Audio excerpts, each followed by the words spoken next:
السلام علیکم دوستو، امید ہے آپ لوگ سب خیریت سے ہوں گے اور چینل پر نئے آنے والے دوستوں کو خوش آمدید کہتا ہوں۔ دوستو، حضرت سلیمان ابن داؤد علیہ السلام نے ایک دن اپنے اصحاب سے کہا کہ اللہ تعالیٰ نے مجھے ایسا ملک عطا کیا جس کا سزاوار میرے بعد کوئی نہیں۔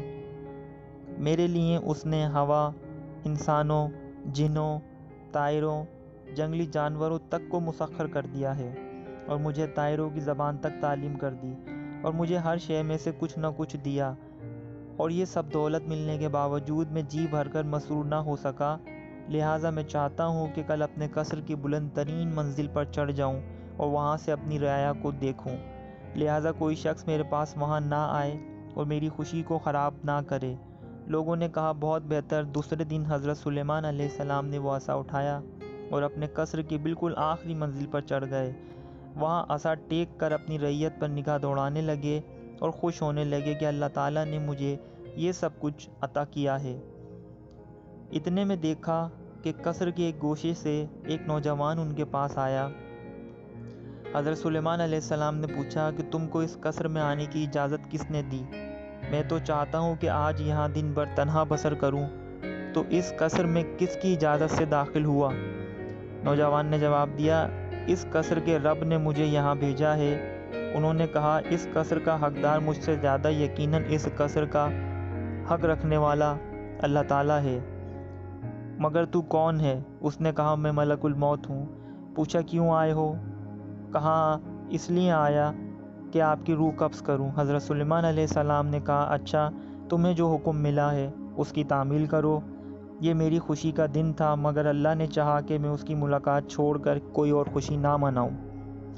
پس ملک الموت نے کھڑے کھڑے اور عصا پر تکیہ کیے ہوئے روح قبض کر لی، اور ان کی میت اسی طرح عصا پر ٹیک لگائے جب تک اللہ تعالیٰ نے چاہا کھڑی رہی، اور لوگ ان کو دیکھ رہے تھے اور سمجھ رہے تھے کہ وہ زندہ ہیں، یہاں تک کہ آزمائش میں پڑ گئے اور اختلاف ہو گیا، اور کچھ لوگ کہنے لگے کہ حضرت اتنے دنوں سے عصا پر تکیہ کیے ہوئے کھڑے ہیں، نہ تھکتے ہیں، نہ سوتے ہیں، نہ کھاتے ہیں اور نہ پیتے ہیں، معلوم ہوتا ہے یہی ہمارے رب ہیں، ہم لوگوں پر واجب ہے کہ ان کی عبادت کریں۔ کچھ لوگ یہ کہنے لگے کہ حضرت سلیمان ایک جادوگر ہیں، یہ اپنے جادو سے ہم لوگوں کو دکھاتے ہیں کہ وہ عصا پر تکیہ کیے ہوئے کھڑے ہیں، حالانکہ ایسا نہیں ہے، انہوں نے ہم لوگوں کی نظر بندی کر دی ہے۔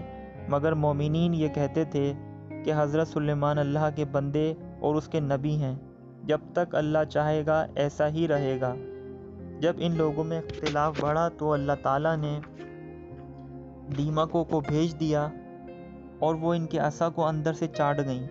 عصا ٹوٹ گیا اور حضرت سلیمان قصر سے منہ کے بل گر پڑے، تو جنہوں نے دیمکوں کے اس کام کا شکریہ ادا کیا۔ قرآن کریم میں سورہ سبا آیت نمبر 14 میں اللہ تعالیٰ نے حضرت سلیمان پر موت کا حکم جاری کر دیا، تو جنوں کو ان کی موت کی خبر سوائے دیمک کے کسی نے نہ دی، جو ان کے عصا کو اندر سے کھوکھلا کر رہی تھیں۔ حضرت امام جعفر صادق علیہ السلام نے فرمایا کہ یہ آیت اس طرح نازل ہوئی ہے کہ جب حضرت سلیمان گر پڑے تو انسانوں کو معلوم ہو گیا کہ جن اگر غائب نہ ہوتے تو اتنے دنوں تک مصیبت میں نہ پھنسے رہتے۔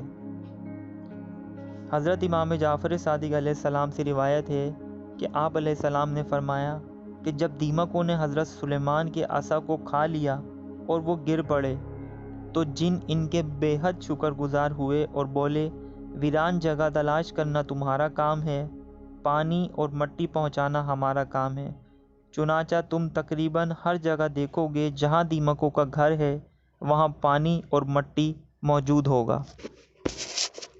تو دوستو، یہ سارا واقعہ اور معلومات آپ کو کیسی لگیں؟ کمنٹس کیجئے، ہماری ویڈیو کو لائک کیجئے اور شیئر کیجئے۔ اللہ حافظ۔